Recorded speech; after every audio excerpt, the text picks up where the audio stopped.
नमस्कार, प्रसंगस में आप सभी का स्वागत है।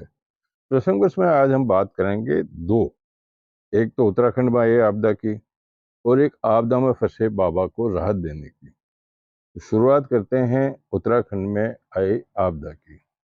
उत्तरकाशी के अंदर हर्सिली एक ऐसी जगह है जहाँ गंगोत्री जाते समय पे उसका एक ठहराव वाला स्थान है। लेकिन अचानक वहाँ एक ऐसी घटना घटित हो गई जिससे काफ़ी कुछ अभी भी अंधकार में है कि कितना नुकसान हुआ। ये ज़रूर है कि वहाँ होटलें, धर्मशालाएँ और कई मकान भी वहाँ जो है ध्वस्त हो गए हैं। बड़े-बड़े पत्थर के टुकड़े वहाँ सड़कों पे जाम हो गए। हो सकता है कई वाहन भी उसकी चपेट में आए होंगे। लेकिन आधिकारिक तौर पर वहाँ मात्र 4 लोगों की मौत की सूचना मिली है। हालाँकि भारत की सेना ने, एनडीआरएफ ने, एसडीआरएफ ने और लोकल जितने भी सोर्सेज हैं सबने मोर्चा संभाल रखा। 15 मिनट बाद में ही वहाँ सब पहुँच गए थे। लेकिन क्योंकि बहुत बड़ा हादसा हुआ बादल फटने से, तो वो अब स्थिति ये है कि वहाँ बचाव कार्य जारी है। लेकिन इस आपदा को लेकर के लोगों का मानना है कि हम जो प्राकृतिक हमारे संसाधन हैं उनको हम नष्ट करते हैं, पेड़ों को नष्ट करते हैं, पहाड़ों को काट दिया जाता है प्लांट बनाने के लिए, कुछ भी कारण आप देखिए कि उसको लेकर के कुल मिलाकर के पहाड़ों के नीचे से जो वो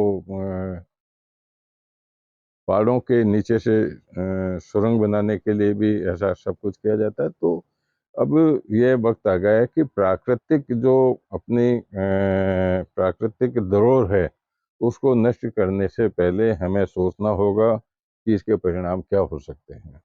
हालांकि प्रधानमंत्री सहित वहाँ के उत्तराखंड के मुख्यमंत्री ने भी, और काफ़ी जिस प्रकार से होता है कि हादसा होने के बाद में सब निर्देश देते हैं कि ऐसा करो वैसा करो, लेकिन जो घटना घटित हो चुकी है उसको लेकर के अब इस बातों का कोई महत्व इसलिए नहीं रहता है कि जो कुछ होना था हो चुका।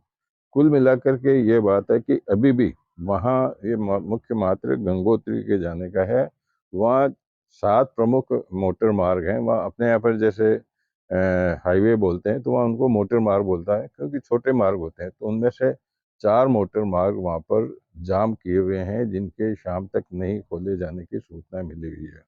बात करते हैं आपदा में फँसे, आपदा का मतलब खुद की आपदा में। आप खुद जानते होंगे कि राम रहीम एक ऐसा बाबा है जिसको लेकर के और काफ़ी कुछ राजनीतिक बातें हैं। अब उनको कई मामलों में जेल में सज़ा भुगतनी पड़ रही है, लेकिन हरियाणा सरकार के कहने पर उनको अब तक 14 से 16 बार तक पेरोल मिल चुका है। कभी 1 दिन का पेरोल, कभी 2 दिन का, कभी 5 दिन का, कभी किसी कारण को लेके, कभी किसी कारण को लेके। अब जो पेरोल मिला है 40 दिन का। आज किसी का जन्मदिन होता है सामान्य व्यक्ति का तो 1 दिन में उसको भूल जाते हैं, 2 दिन के अंदर उस चीज़ को भूल जाते हैं कि जन्मदिन हो गया, जन्मदिन की बधाइयाँ होगी, प्रोग्राम हो गया। लेकिन आप ताज्जुब करेंगे कि राम रहीम बाबा को 40 दिन का पेरोल स्वीकृत किया गया है। क्या 40 दिन जन्मदिन मनाएँगे वो? और सबसे बड़ी बात ये है कि ऐसे जो लोग दोषी हैं, जो दोषी करार होने के बाद में सज़ा भुगत रहे हैं, उनको पैरोल देकर के जन्मदिन मनाने का, जश्न मनाने का, इस प्रकार का पैरोल दिया जाना कहाँ तक न्यायोचित है? इससे तो क्या है कि जो दूसरे भी अपराधी प्रवृत्ति के लोग होंगे, जिनके ऊपर पहुँच होगी, जिनकी अप्रोच होगी, दमदार होंगे, शक्तिशाली होंगे, वो जेल में भले ही चले जाएँगे, लेकिन किसी न किसी कारण से वो बाहर आकर के पैरोल पे अपनी सामान्य ज़िंदगी को ऐश के साथ जी सकते हैं। कुल मिलाकर के आज के प्रसंग में 2 ही बातें थी जो मैंने आपके सामने शेयर की है। मैं और आपके साथ में जो लोग उत्तराखंड के हर्सिली में, धराली के अंदर हर्सिली में जो लोग मृत्यु को प्राप्त हो गए हैं, उनके लिए हम सांत्वना उनके परिवार को मिले, भगवान उनको अपने चरणों में शरण दे और जो लोग इधर-उधर लापता हैं, उनको सुरक्षित वापस अपनी जगह लाने की भगवान से निवेदन करते हैं।